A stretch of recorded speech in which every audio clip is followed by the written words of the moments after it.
नमस्कार, फिक्र आपके में एक बार फिर से आपका स्वागत है। बहुत सारी खबरें इस वक्त हम आपके सामने लेकर आए, लेकिन शुरुआत सबसे पहले इस वक्त की बड़ी खबर, ब्रेकिंग न्यूज से। बड़ी खबर आ रही है, प्रधानमंत्री मोदी और फ्रांस के राष्ट्रपति मैक्रों का जयपुर में रोड शो। भारत के 2 दिवसीय दौरे पर आए हैं फ्रांस के राष्ट्रपति इमैनुअल मैक्रों कल गणतंत्र दिवस समारोह में मुख्य अतिथि होंगे। एक और बड़ी खबर आ रही है, गणतंत्र दिवस की पूर्व संध्या पर राष्ट्रपति का संबोधन। अयोध्या राम मंदिर जन जन की आस्था, राष्ट्रपति ने कहा। सभी प्रकार के भेदभाव को मिटाना है, यह भी उन्होंने कहा। और बिहार की राजनीतिक उठापटक पर बोले जेडीयू नेता केसी त्यागी, नीतीश इंडिया गठबंधन का हिस्सा है, केसी त्यागी ने यह कहा। संजय राउत बोले, नीतीश इंडिया ब्लॉक के स्तंभ है, कहीं नहीं जा रहे। बड़ी खबर आ रही है, बीजेपी अध्यक्ष जेपी नड्डा का 27 जनवरी का केरल दौरा रद्द हो गया है। बिहार में सियासी हलचल के बीच ये दौरा रद्द हुआ है। बिहार के कई बीजेपी नेता दिल्ली में इस वक्त मौजूद हैं। और महाराष्ट्र विकास अघाड़ी में सीट बंटवारे पर 6 से 7 घंटे की बैठक। अब 30 जनवरी को अगली बैठक में आगे की चर्चा होगी। मीटिंग के बाद बोले संजय राउत, सभी 48 सीटों पर बातचीत हुई है। कांग्रेस नेता राहुल गांधी दिल्ली वापस आए हैं। बंगाल पहुंची राहुल गांधी की न्याय यात्रा 2 दिन बंद रहेगी। बंगाल में टीएमसी के बाद बिहार में नीतीश कुमार ने भी यात्रा से बनाई दूरी। बड़ी खबर आ रही है, पीएम मोदी ने नमो नव मतदाता सम्मेलन को संबोधित किया। पीएम ने कहा कि आपका वोट देश की दिशा तय करेगा, भारत को विकसित बनाने में योगदान दें। प्रधानमंत्री ने कहा, गणतंत्र दिवस की पूर्व संध्या पर वीरता पुरस्कारों का ऐलान हुआ है। राष्ट्रपति से सशस्त्र बलों के 80 जवानों को वीरता पुरस्कार की स्वीकृति। 80 जवानों में 12 मरणोपरांत वीरता पुरस्कार से सम्मानित होंगे। और Virat Kohli ICC one day cricketer of the year बने। भारत के ही शुभमन गिल, मोहम्मद शमी भी रेस में थे। विराट कोहली को 4थी बार यह खिताब हासिल हुआ है। इन सभी खबरों के साथ अब आपके लिए देखना जरूरी है कि हमारे कर्टन रेजर में आज कौन कौन सी खबरें हैं जो कि सुर्खियों में हैं। पहली बड़ी खबर जो इस वक्त हमारे सामने आ रही है, उसको जरा ध्यान से देखिएगा। जयपुर में पीएम मोदी ने दोस्त मैक्रों के साथ रोड शो किया। क्या आपने पहले कभी उनकी रोड शो वाली कूटनीति सुनी? बड़ा इंटरेस्टिंग है, देखिएगा जरूर। दूसरी खबर, प्रधानमंत्री मोदी के बटन दबाते ही बुलंदशहर में रामधुन क्यों बजी? उन्होंने चुनावी आगाज के लिए बुलंदशहर को ही क्यों चुना? तीसरी खबर, 72 वर्ष में पहली बार सऊदी अरब में शराब बिकेगी। क्राउन प्रिंस के इस फैसले से पाकिस्तान क्यों परेशान है? और चौथी खबर, नीतीश को पीएम मोदी के फोन का इंतजार था, आज बात हो गई क्या? नीतीश अब राहुल को झटका देंगे, ये सच है या अफवाह? पांचवी खबर, 2 किलो सोना, 5 किलो चांदी, 73 कीमती घड़ियां मिली। 400 करोड़ वाले अधिकारी का भ्रष्ट जाल हम आपको दिखाएंगे। लेकिन फिक्र आपकी की शुरुआत इस वक्त की बड़ी खबर से। आज उस ऐतिहासिक तस्वीर से करने जा रहे हैं जिसे देखकर चीन पाकिस्तान दोनों परेशान होंगे। आपको यह तो पता ही है कि मिडिल ईस्ट से लेकर यूरोप तक पूरी दुनिया में प्रधानमंत्री मोदी की कूटनीति का डंका बजता है। रूस के राष्ट्रपति पुतिन, अमेरिकी राष्ट्रपति बाइडेन से लेकर यूके के प्रधानमंत्री ऋषि सुनक तक कई बार खुलकर प्रधानमंत्री मोदी की तारीफ कर चुके हैं। लेकिन अब पीएम मोदी की भारत की कूटनीति को नए मुकाम पर ले जाना चाहते हैं। इसके लिए वो वैश्विक नेताओं के साथ रोड शो वाली नीति अपना रहे हैं। 9 जनवरी को जब यूएई के राष्ट्रपति भारत दौरे पर आए एक्सक्यूज मी, तो पीएम मोदी ने उनके साथ अहमदाबाद में रोड शो किया। आज मैक्रो भारत दौरे पर आए तो पीएम मोदी ने उनके साथ जयपुर में रोड शो किया।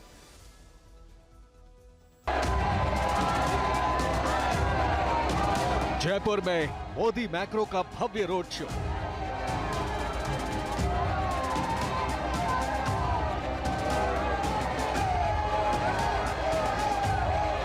अहमदाबाद में मोदी नहायान का ऐतिहासिक रोड शो।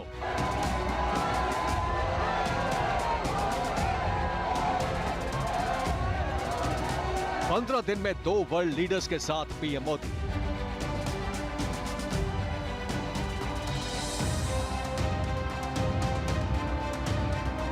सुपर पावर देशों के साथ गहरी भारत की दोस्ती। मिडिल ईस्ट से यूरोप, कामयाब नमो नीति।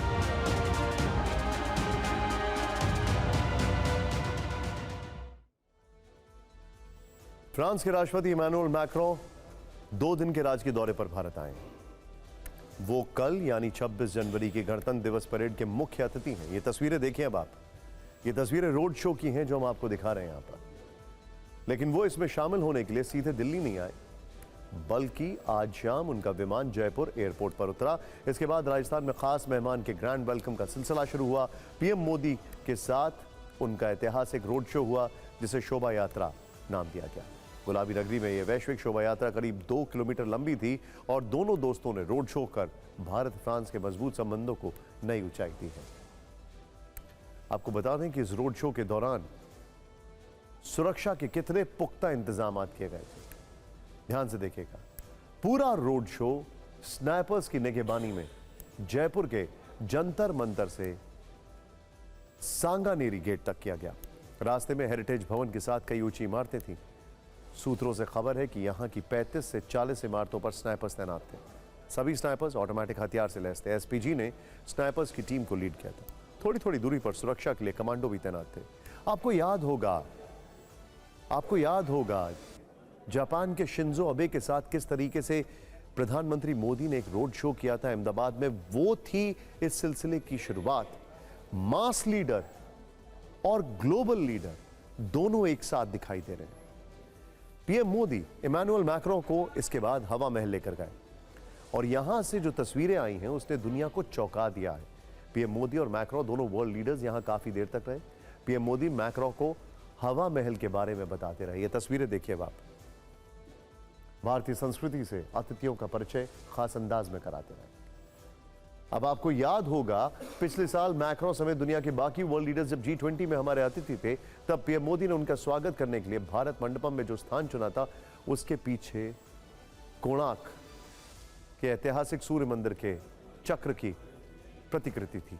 पीएम मोदी ने सभी नेताओं को इसके बारे में बातें बताई थी। आज मैक्रों जयपुर आए तो पीएम मोदी ने उन्हें हवा महल का इतिहास बताया।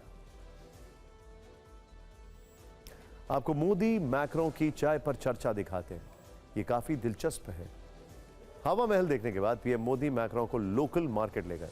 यहां एक चाय की दुकान पर पहुंचे। दोनों लीडर्स ने कुल्हड़ वाली चाय पी। इस दौरान पीएम मोदी ने इसकी खासियत मैक्रों को बताई। क्या कहा उन्होंने, आइए देखते हैं। आज जो भी टूरिस्ट आते हैं चाय पीना पसंद करते हैं। फ्रांस के tourist maximum Oui, en fait, les Français sont most environmental. I have a special taste of earth also.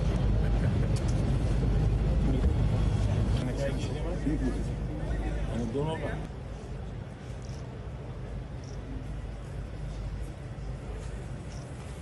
already paid. He's got it. And you go to confirmation there. 2024 में France के राष्ट्रपति Emmanuel Macron 26 जनवरी की parade में विशेष मेहमान हैं।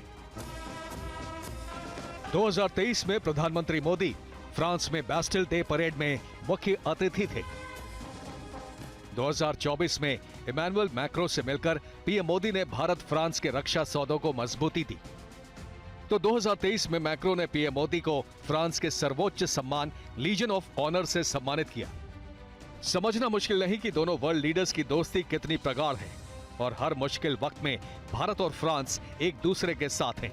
इस पर चर्चा करने से पहले जयपुर से आई कुछ ऐतिहासिक तस्वीरें दिखाते हैं। पीएम मोदी मैक्रों को जंतर मंतर ले गए। महाराज सवाई जय सिंह की बनाई प्रसिद्ध सोलर ऑब्जर्वेटरी को दिखाया। यहीं से पीएम मोदी और मैक्रों का सांगानेर गेट तक लंबा रोड शो हुआ। इसके बाद दोनों नेता हवा महल पहुंचे। हवा महल के सामने चाय पर चर्चा की। पीएम मोदी और मैक्रों इसके बाद कूटनीतिक बातचीत के लिए होटल ताज पैलेस पहुंचे। यहां करीब 10 मिनट तक दोनों में द्विपक्षीय वार्ता हुई। होटल ताज में ही दोनों देशों के बीच कई अहम रक्षा समझौते हुए। मैक्रों करीब 6 घंटे तक जयपुर में रहे। इसके बाद वो 26 जनवरी की परेड में बतौर मुख्य अतिथि शामिल होने के लिए नई दिल्ली रवाना होंगे। गुलाबी नगरी में मोदी ने मैक्रों को बाजार में श्री राम मंदिर कई रेप्लिका भी दिखाई। मोदी ने उन्हें राम मंदिर में भगवान राम की प्राण प्रतिष्ठा के बारे में जानकारी दी। इस रेप्लिका को हाथ में लेकर मैक्रों ने तस्वीरें खिंचाई हैं। पीएम मोदी ने इस रेप्लिका को यूपीआई पेमेंट करके खरीदा है। कीमत 350 रुपए थी। पीएम ने 500 रुपए का भुगतान किया। पीएम मोदी ने यहीं पर मैक्रों को भीम यूपीआई के बारे में भी कुछ बातें बताई। पिछले साल मोदी जब फ्रांस दौरे पर थे तब इस पर एक अहम समझौता हुआ था। भारत फ्रांस में डिजिटल पेमेंट की शुरुआत आईफिल टावर से हुई थी।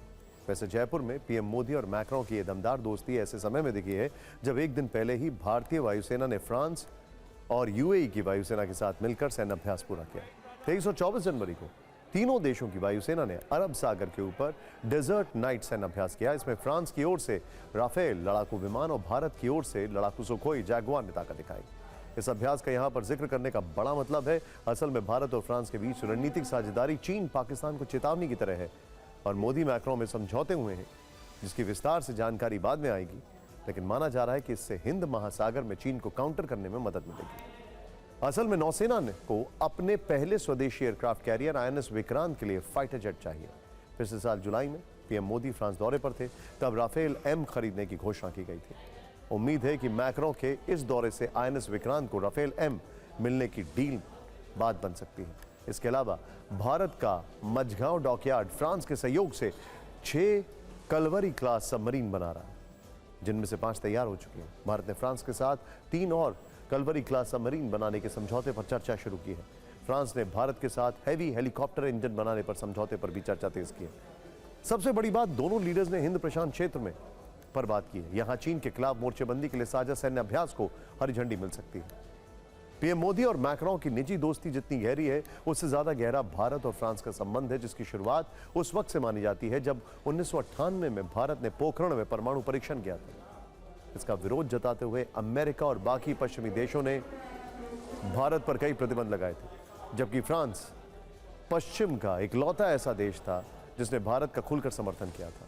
आपको याद होगा, मिराज 2000 भारत के पास है। कई दशक पुराना ये एयरक्राफ्ट भारत के पास है और ये उस दोस्ती का एक सबसे बड़ा प्रतीक है, मिराज 2000 से लेकर राफेल तक।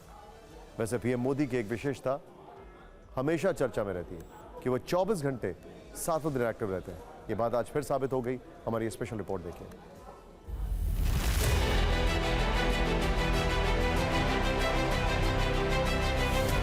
पीएम मोदी की उम्र 73 वर्ष है। इस उम्र में लोग रिटायर होकर घर पर आराम करते हैं, लेकिन पीएम की डिक्शनरी में ना रिटायर शब्द है, ना ही टायर्ड। वो 24 घंटे 7 दिन देश सेवा में जुटे हैं, वो भी बिना थके, बिना रुके। करोड़ों युवा अपने प्रधानमंत्री से ये बड़ी सीख ले सकते हैं। इसे समझने के लिए उन्हें पीएम मोदी की आज की दिनचर्या जाननी होगी। सुबह नमो नव मतदाता सम्मेलन में शामिल। आज राष्ट्रीय मतदाता दिवस है। इस मौके पर बीजेपी ने नमो नव मतदाता सम्मेलन आयोजित किया। इस सम्मेलन में पीएम मोदी ऑनलाइन जुड़े और लाखों फर्स्ट टाइम वोटर्स को संबोधित किया। उन्हें देश हित में एक वोट की कीमत समझाई। आपका एक वोट और देश के विकास की दिशा दोनों आपस में जुड़े हुए हैं। आपका एक वोट भारत को दुनिया की तीसरी सबसे बड़ी अर्थव्यवस्था बनाएगा। ये इस वक्त की बड़ी खबर हम आपको दिखा रहे हैं। आज की बड़ी खबर, ज्ञानवापी मस्जिद से पहले मंदिर, एएसआई की रिपोर्ट से बड़ा खुलासा। यहां पर एक एक्सक्लेमेशन मार्क लगा दीजिए। ये रिपोर्ट हम नहीं बता रहे, एएसआई की रिपोर्ट आ रही है, वो हमारे सामने है। राहुल सिन्हा जी हमारे साथ है। राहुल जी, बड़ी खबर है। प्रीति हमारे साथ है। सबसे पहले प्रीति वहां पर मौजूद थी जब ये सब कुछ चल रहा था, लेकिन उससे पहले राहुल जी, बड़ी खबर है। सवाल खड़ा ये होता है कि अब आगे क्या? देखिए, जो महत्वपूर्ण बात है वो सबसे जो आप बता रहे थे कि हर किसी की नजर थी एएसआई की रिपोर्ट क्या कहेगी। एएसआई की रिपोर्ट एक लाइन में साफ तौर पर कह रही है कि जो ढांचा है उससे पहले वहां पर हिंदू मंदिर था। बताया जा रहा है कि जो हिंदू मंदिर के खंबे थे उन्हीं का इस्तेमाल वर्तमान ढांचे में किया गया है। तहखाने में कई मूर्तियां मिली हैं। एक ऐसा पत्थर है जिस पर इतिहास लिखा हुआ था, उसको मिटाया गया है। तमाम इस तरीके के देवनागरी में लिखी हुई रचनाएं वहां पर, यानी कि पत्थर मिले हैं जो ये बताते हैं कि वहां पर मंदिर मौजूद था। जो मस्जिद की पश्चिमी दीवार है वो बताई जाती है कि मंदिर की दीवार थी। तो एएसआई की रिपोर्ट, हालांकि ये बात इतिहास में है, कोई नई चीज नहीं है, लेकिन फिर भी एएसआई ने जो अपना सर्वे किया है वो निकल करके जो सामने आ रहा है वो ये बता रहा है कि वहां ढांचे से पहले एक मंदिर था, हिंदू मंदिर था। जो बात मैं आपके इतिहास की कह रहा हूं वो ये इतिहास बताता है कि वहां पर एक मंदिर एग्जिस्ट करता था। लेकिन अब एएसआई की रिपोर्ट ने इस पर मोहर लगा दी है और ये बहुत महत्वपूर्ण है। निश्चित तौर पर इसके बाद अब अगला कदम कोर्ट में ये हिंदू पक्ष की तरफ से रखा जाएगा। जो वहां पर पूजा की बात हो रही थी, जो वहां पर चीजों को संरक्षित करने की बात हो रही थी, राहुल जी आप मेरे साथ बने रहिए। आपने जो पॉइंट्स रखे हैं इस वक्त एएसआई की रिपोर्ट का सामने आना और ये बताना कि कौन कौन सा हिस्सा मस्जिद में मौजूद है जो मंदिर के पुराने स्तंभों के जरिए या पुराने पत्थरों के जरिए तैयार किया गया। मैं सीधे चलूंगा, प्रीति मेरे साथ है। प्रीति, इस पूरी प्रेस कॉन्फ्रेंस में जो क्लोजिंग रिमार्क था वकील साहब का, वो ये था और वो बड़ा इंटरेस्टिंग रिमार्क था कि अभी तक जो एविडेंस आई है वो हमारे इस केस को मजबूत करती है कि हम कोर्ट में जाकर ये कहें कि वजू खाने में जो बाबा हैं अब हमें उस पर भी सर्वे कराना चाहिए। ये बहुत बड़ी बात है।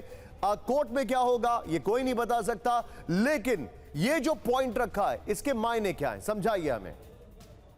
देखिए, सबसे पहले तो मैं आपको ये बता दूं कि ये पूरा जो सर्वे चला था, ये 92 दिन जो एएसआई का जो सर्वे था वो पूरा दिन 92 दिन सर्वे चला था।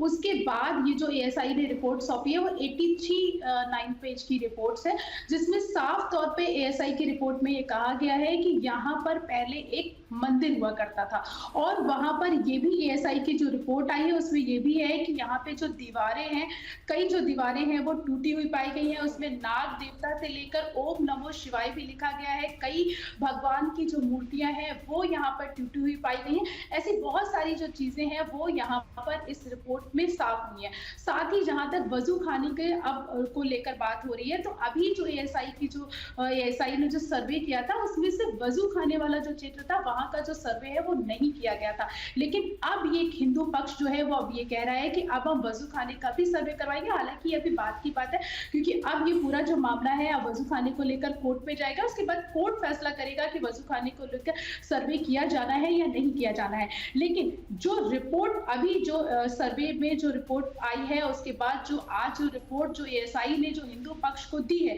उसमें जो अहम बातें हैं, उसमें बहुत सारी बातें जो लिखा हुआ है कि यहाँ पर ये साफ हो गया है कि यहाँ पर मंदिर था और यहाँ पर घंटी के निशान यहाँ पर मिले हैं, मंदिर के निशान मिले हैं, नाग देवता के निशान मिले हैं, स्वास्तिक के निशान मिले हैं। तो ये जो सारी चीजें हैं ये यहाँ पर दिखाई गई है। मैं एक बहुत क्विक एंड शार्प रिएक्शन, मुझे हालांकि अगली खबर की ओर रुख करना है। विष्णु जैन ने जो प्रेस कॉन्फ्रेंस की है, राहुल सर बहुत शार्प रिएक्शन, नेक्स्ट मूव क्या दिखाई दे रहा है? देखिए, नेक्स्ट मूव तो बहुत स्वाभाविक है कि अब कोर्ट की तरफ हिंदू पक्ष आगे बढ़ेगा और निश्चित तौर पर जो वजू खाना है उसको लेकर के उनकी तरफ से ज़रूर कुछ अपील रखी जाएगी। लेकिन ये एक पॉलिटिकल मूव के तौर पर भी निशांत हमें ध्यान रखना चाहिए, क्योंकि राम मंदिर की प्राण प्रतिष्ठा के दिन जो 2 जयकारे जोड़े गए थे उसमें एक काशी था और दूसरा मथुरा था। राहुल जी बहुत बहुत शुक्रिया। प्रीति बहुत बहुत शुक्रिया। जिन दर्शकों ने अभी ज्वाइन किया है, ब्रांडिंग वॉल आपके सामने, ज्ञानवापी मस्जिद से पहले मंदिर, एएसआई रिपोर्ट से बड़ा खुलासा, 3 पॉइंटर्स आपको बताना चाहूंगा। कैंप 4 पर आ जाइए शॉर्ट्स के साथ। बड़ी खबर number 1, there existed Hindu structure prior to the existing structure. ये एएसआई की रिपोर्ट है, यानी कि जो स्ट्रक्चर है उससे पहले एक हिंदू स्ट्रक्चर था। दूसरी बड़ी बात, 17वीं शताब्दी 17th century the pre existing structure was destroyed, यानी 17वीं शताब्दी में जो प्री एग्जिस्टिंग इससे पहले जो स्ट्रक्चर था उसको डिस्ट्रॉय किया। तीसरी, वेस्टर्न वॉल और पिलर्स जो दिखाई दे रहे हैं वो बताते हैं कि ये हिंदू स्ट्रक्चर हैं जिनका इस्तेमाल किया गया अभी जो मस्जिद है वहां पर, अभी जो स्ट्रक्चर्स हैं उसको बनाने में, और वहां पर कई इंस्क्रिप्चर्स में से जो इतिहास है उसको गोद कर डिस्ट्रॉय कर हटाने की कोशिश की गई। वापस चलते हैं इस वक्त की बड़ी खबर। आज एक और बहुत बड़ी सेंसेशनल डेवलपमेंट हमारे सामने, जो कि सिर्फ डेवलपमेंट है। ये किस तरफ जा रहा है आप समझ सकते हैं, क्योंकि ये किस तरफ जा रहे हैं ये कोई नहीं जानता है। आज की सबसे बड़ी सियासी खबर, पटना से दिल्ली तक बिहार की राजनीति को लेकर आज सुबह से जबरदस्त हलचल मची हुई है। क्या नीतीश कुमार एक बार फिर पाला बदलने वाले हैं? सवाल सुबह से पूछा जा रहा है। महागठबंधन की सरकार रहेगी या नहीं, इसे लेकर कयास लगाए जा रहे हैं। आज पूरे दिन पटना से दिल्ली तक कई सियासी घटनाक्रम हुए, जिनके बाद नीतीश कुमार को लेकर इस तरह की चर्चाओं ने जोर पकड़ा है। तमाम संकेतों, सूत्रों से मिली खबरों के बीच जेडीयू और आरजेडी ने अलग अलग मीटिंग की। बैठकों का दौर महागठबंधन में ही नहीं चला, बीजेपी में भी बिहार के सियासी डेवलपमेंट को लेकर मीटिंग हुई है। लेकिन पहले आपको आज के बड़े घटनाक्रम के बारे में बताते हैं, जिससे आपको समझ में आ जाएगा कि इस वक्त बिहार में क्या चल रहा है। आज जेडीयू नंबर 1, आज जेडीयू आरजेडी के बीच तकरार की शुरुआत सुबह सुबह लालू यादव की बेटी रोहिणी आचार्य के 3 सोशल मीडिया पोस्ट से हुई है। नंबर 1, जिनमें रोहिणी आचार्य ने इशारों में नीतीश कुमार पर तंज कसे थे। सुबह करीब 11:30 बजे नीतीश कुमार कैबिनेट की बैठक हुई। कैबिनेट बैठक में तेजस्वी यादव भी मौजूद रहे। ऐसी खबर है कि इस मीटिंग में नीतीश ने लालू की बेटी के सोशल मीडिया पोस्ट पर नाराजगी जाहिर की है। इसी के बाद पटना से दिल्ली तक नीतीश कुमार के पाला बदलने की खबरें गर्म हो गई हैं। नीतीश कुमार ने सीएम आवास पर करीबी नेताओं के साथ लंबी बैठकें की हैं। थोड़ी देर बाद राबड़ी देवी के आवास पर लालू यादव ने आरजेडी की बड़ी मीटिंग ली है। इस मीटिंग में लालू यादव के करीबी नेता मौजूद रहे। पटना से 1000 किलोमीटर दूर दिल्ली में बिहार के नेताओं के साथ बैठकों का दौर चला। ये आज के बड़े डेवलपमेंट हैं। नीतीश कुमार महागठबंधन से अलग हो सकते हैं, आरजेडी का साथ छोड़ सकते हैं। पूछा जा रहा है कि ये सवाल क्यों खड़े हुए हैं। दरअसल बीते कुछ दिनों से जिस तरह के संकेत नीतीश कुमार और बीजेपी की तरफ से आ रहे हैं, उन्हीं के बाद नीतीश के पाला बदलने की चर्चा शुरू हो गई है। 2 दिन पहले नीतीश कुमार ने बिना तेजस्वी यादव के राज्यपाल से मिलने चले गए थे। नीतीश की राज्यपाल से 40 मिनट मुलाकात हुई। नीतीश कुमार ने कर्पूरी ठाकुर को भारत रत्न देने पर प्रधानमंत्री मोदी की तारीफ की। आज लालू यादव की बेटी के 3 सोशल मीडिया पोस्ट आने के बाद नीतीश कुमार कैबिनेट बैठक में नाराज हो गए। बीजेपी की तरफ से भी संकेत सामने आ रहे हैं। सूत्रों से खबर मिल रही है कि कल शाम प्रधानमंत्री मोदी के साथ गृह मंत्री अमित शाह और बीजेपी अध्यक्ष जेपी नड्डा की मुलाकात हुई। कहा जा रहा है कि इस बैठक में बिहार को लेकर बातचीत की गई। आज बिहार बीजेपी के अध्यक्ष सम्राट चौधरी सहित कई नेताओं को दिल्ली बुलाया गया। इसी के साथ बीजेपी नेताओं ने नीतीश कुमार पर हमला कम कर दिया। आरजेडी और जेडीयू के बीच कोल्ड वॉर कई दिनों से चल रहा। कल नीतीश कुमार ने परिवारवाद पर तंज कसा, तो आज लालू यादव की बेटी ने बात काफी आगे बढ़ा दी। लालू यादव की बेटी के 3 सोशल मीडिया पोस्ट से बिहार की सियासत में कैसे घमासान मचा, आपको देखें।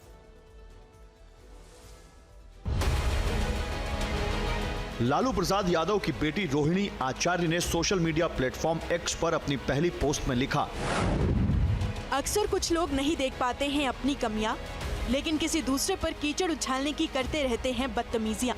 कुछ सेकंड बाद लालू यादव की बेटी ने दूसरा पोस्ट लिखा, खींच जताए क्या होगा जब हुआ न कोई अपना योग्य, विधि का विधान कौन टाले जब खुद की नियत में ही हो खोट। थोड़ी देर बाद रोहिणी आचार्य ने तीसरा पोस्ट लिखा, समाजवादी पुराधा होने का करता वही दावा है, हवाओं की तरह बदलती जिनकी विचारधारा है। पोस्ट में नाम किसी का नहीं था, बात संकेतों में कही गई थी, लेकिन लालू की बेटी के 3 पोस्ट ने नीतीश कुमार को नाराज कर दिया। खबर है कि वो कैबिनेट की बैठक के बीच नाराज होकर चले गए। खबर यह भी है कि उन्होंने इसे लेकर तेजस्वी यादव से बात की और इसके कुछ देर बाद उन्होंने रोहिणी आचार्य से तीनों पोस्ट डिलीट करवा दी। नीतीश जी का कमेंट लालू जी पर या सोनिया जी पर नहीं था। वो कर्पूरी ठाकुर की प्रशंसा कर रहे थे कि उन्होंने अपने पुत्र को राजनीति में नहीं आने दिया। लेकिन सवाल यह है कि रोहिणी आचार्य ने इशारों में नीतीश कुमार पर हमला क्यों किया। आखिर वो नीतीश की किस बात से गुस्से में थी, ये भी सुनिए। आजकल तो बहुत लोग अपने परिवार को बढ़ाते रहता है, लेकिन आप समझ लीजिए कि जननायक कर्पूरी ठाकुर जी कभी भी अपने परिवार को नहीं बढ़ाए। और एक ही बात जान लीजिए कि जननायक कर्पूरी ठाकुर जी से ही सीख करके हमने भी अपने किसी परिवार को आज तक नहीं बढ़ाया है। यह पक्का जान लीजिए, हम और लोगों को बढ़ावा देते। नीतीश के गुस्से के बाद रोहिणी आचार्य ने पोस्ट डिलीट कर दिया और आरजेडी नेताओं ने मामला शांत करने की कोशिश की। नीतीश कुमार जी ने जननायक कर्पूरी ठाकुर जी जो भारत रत्न है, उनके त्याग के संदर्भ में और अपनी स्थिति को स्पष्ट तौर पर तुलनात्मक पीपुल डोमेन में रखा। लेकिन ऐसा लग रहा है कि बात काफी आगे बढ़ गई है। माननीय मुख्यमंत्री जी, डिप्टी सीएम तेजस्वी जी और लालू जी ने उस बुनियाद के कमजोर होने से हमें कष्ट तो होगा ही। हम अभी भी चाहेंगे कि अंतर्विरोध जल्द से जल्द सुलझा लिए जाए। 10 सेकंड के बयान में आरजेडी नेता मनोज झा ने 2 बातें कही। पहली बात, लालू यादव, नीतीश कुमार और तेजस्वी बुनियाद के कमजोर होने से कष्ट होगा, यानी इशारा है कि तीनों नेताओं के बीच तनाव की स्थिति है। दूसरी बात मनोज झा ने कही, हम चाहेंगे कि अंतर्विरोध जल्द से जल्द सुलझा लिए जाएं, यानी अंतर्विरोध है जिन्हें मनोज झा सुलझाने की सलाह दे रहे हैं। बिहार में दिन भर मीटिंग चली, सूत्रों के हवाले से कई बातें कही गई, अटकलबाजी के बीच बयानबाजी भी खूब हुई।